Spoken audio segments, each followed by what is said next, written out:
Beep bap a doop boop boop a doop boop beep a doop beep beep beep beep beep.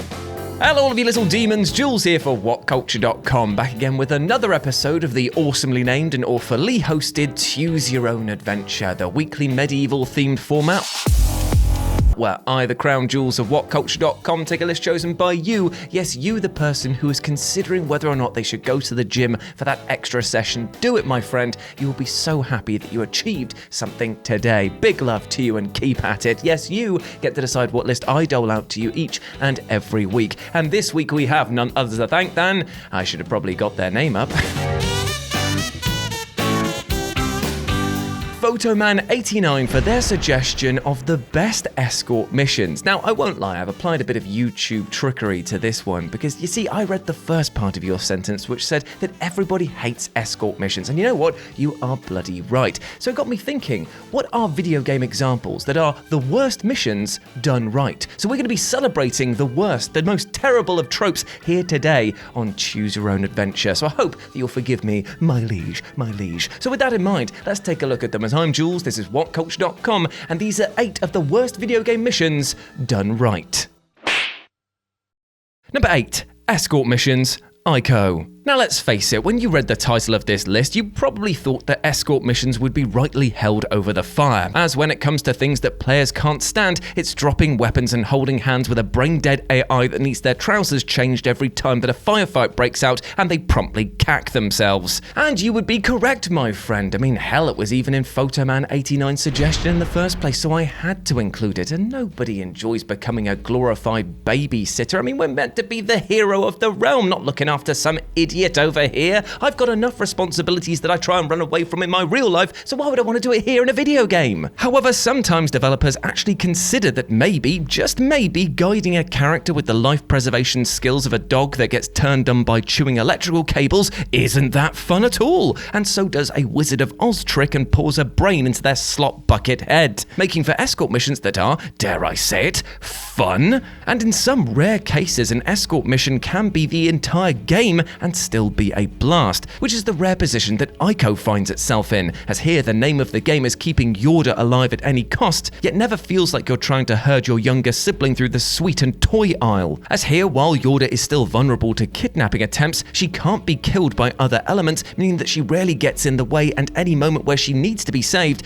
become a tense action set piece. It is outstanding that such a hated mission type was drawn out into a full game and yet was so well received, but such is the greatness of ICO. Number 7. Timed missions, Mile High Club, Call of Duty 4, Modern Warfare. No matter who we are or what we do, we must all bow to time itself. As depressing as it is, we will all wither and die at some point, unless robotic housing ever becomes a thing, and then say hello to the mecha egg. And such, our time on this earth is very precious indeed. And quite why we choose to fill it with so many video games is another talking point, but fill them we do, in an effort to make our short existence as enjoyable as possible. Therefore, it's a bit of a protracted heart attack when video game missions impose strict time limits on certain sections, as now not only are we trying to complete a task, but also have an angry-faced clock breathing down our very necks. Oh god, he's right behind me, isn't he? It means that every mistake you make carries extra weight and can even ruin an attempt entirely, and if there's one thing that most players hate, it's playing perfectly with the added pressure of failure, wasting their own real lifetime. However, in some instances, the laws of time and space bend and compress to give us a level that is both strict with its time limits, but also so much fun to play that you'll willingly waste hours upon it. Enter Mile High Club from COD 4, which is an adrenaline rush of bullets and baddies, and one that carries with it a timer counting down relentlessly in the corner. Now, on harder difficulties, you will need the perfect run, as you'll need to pop baddies in the head and do so under a very strict time limit, but it's so fun that even once you've finished completing it, you'll probably want to go through again and again and again. It's nuts. It's so good.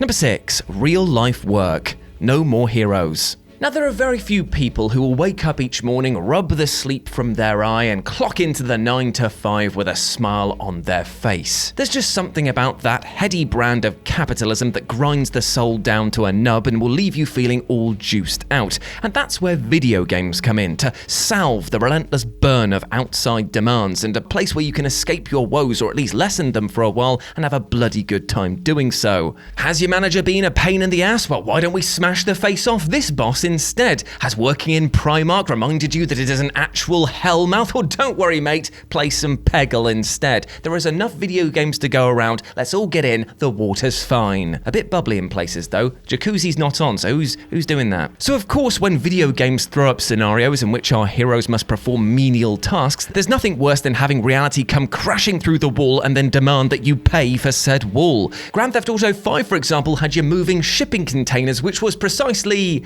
zero fun whatsoever. I mean, it's real life work. Why would I want to do it in this video game?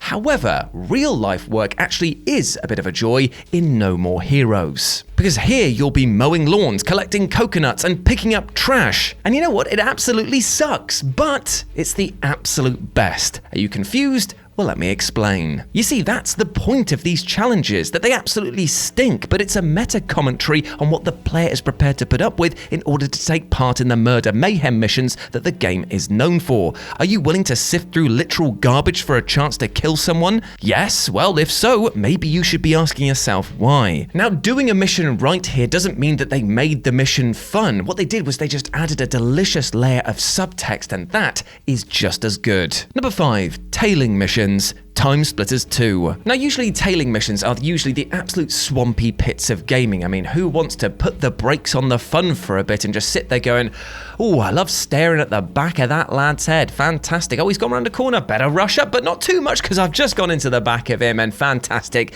Game over. Sounds like fun, doesn't it? Wait a minute. Who's that in the reflection? Jane?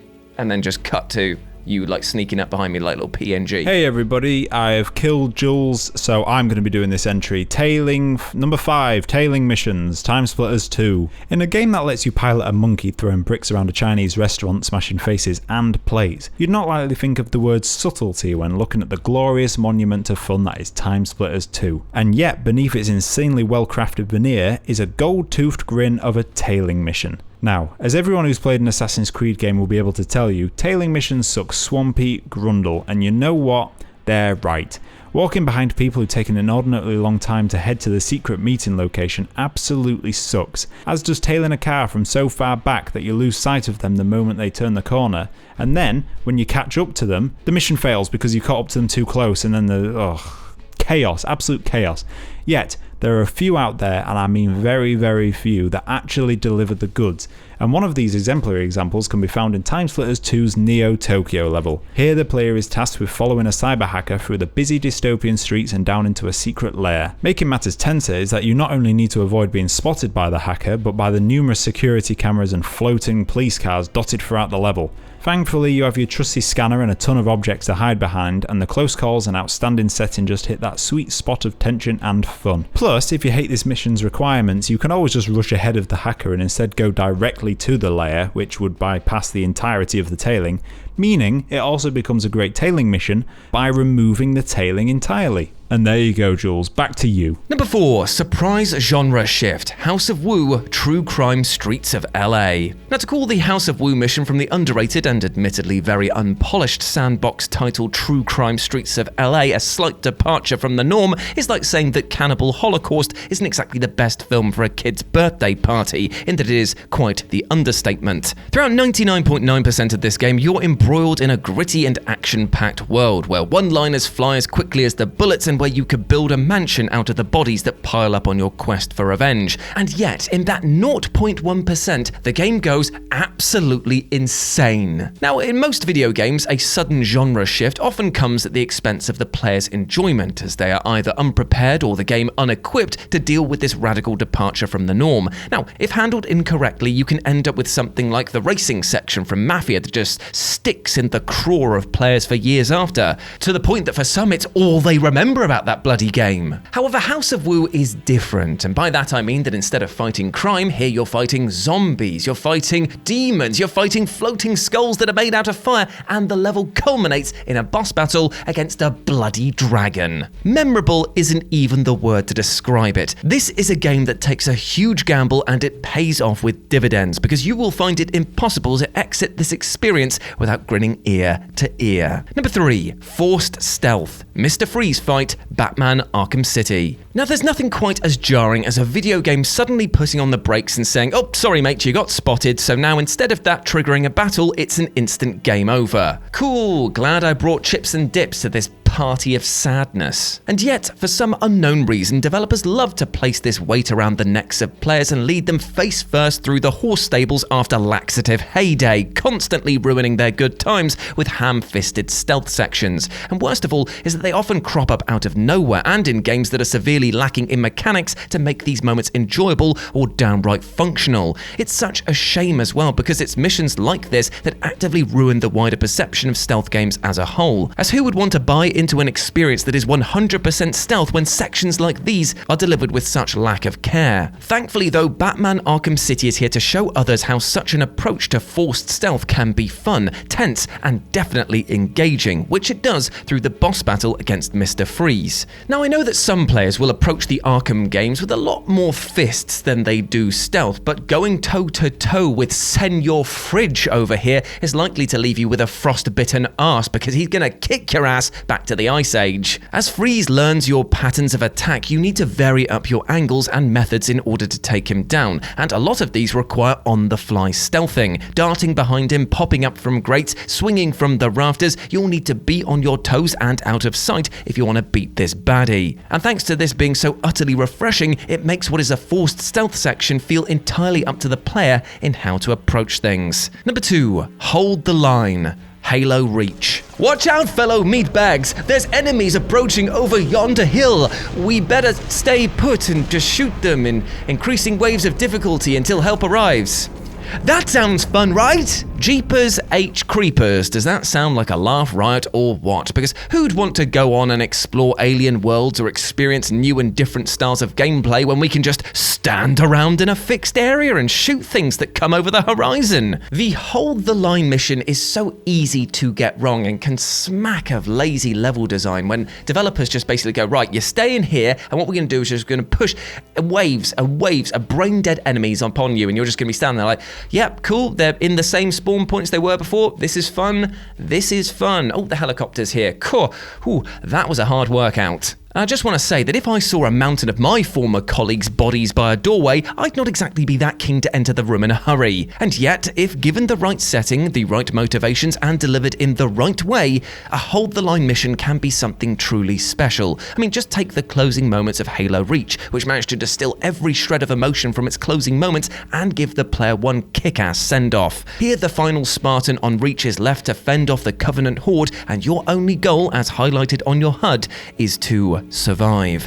Using every shred of combat knowledge you've gained and every scrap and bullet that you can find, all you can do is take as many of these invaders down before you bite the big one. As your helmet begins to crack and the waves of enemies become overwhelming, you realize that your fate is sealed. But you will never give up, because you are a Spartan, goddammit, and this is what you do. Though you and Reach may fall, the memory of your defiant stand will live on in the minds of gamers for years after. And number 1, tutorials in general. Star Wars The Force Unleashed. Never has a video game title better summed up the experience that it sends players on quite like The Force Unleashed, because in this game's opening sections, it figuratively pours nitrous right down into the power fantasy engine and lets you burn rubber like the Flash on date night. Now, whereas some tutorials in video games can be an utter bore and which dole out information and heady text explanations in a manner that shatters the immersion, The Force Unleashed throws this notion out into the cold vacuum of space and then slams on the disco tunes by dropping you into an action-packed free-for-all in the opening moments.